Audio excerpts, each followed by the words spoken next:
Γεια σας παιδιά, και σήμερα θα δούμε πώς να αλλάζουμε τη φωνή μας στο Skype για να τρολάρουμε φίλους μας και γενικά για να κάνουμε πλάκα. Λοιπόν, πάμε στο clonefish.translator.com/downloads.html.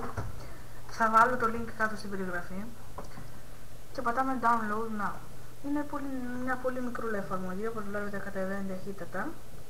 Εγώ το setup το έχω ήδη κατεβάσει, οπότε δεν θα χρειαστεί. Μετά πηγαίνουμε στις λήψεις και το ανοίγουμε.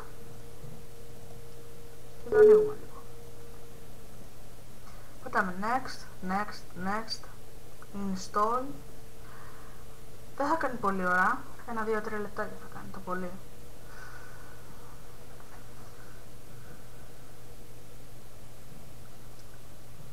Και ναι παιδιά, σήμερα είναι το πρώτο μου tutorial και ήθελα απλώς να σας δείξω κάτι για πλάκα. Λοιπόν, κατέβει. Πατάμε πάνω.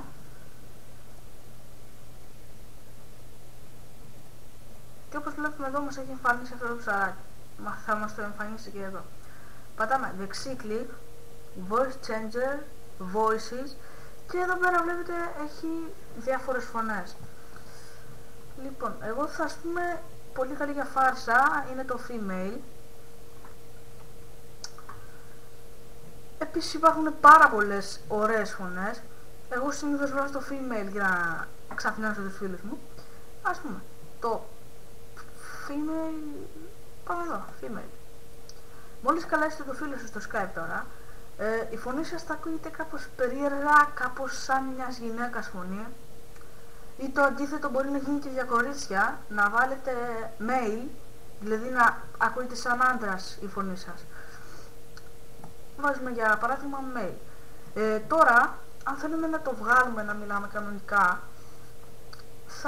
θα πάμε στο voices πάλι και θα κάνουμε disable. Και θα το ακυρώσει κατευθείαν.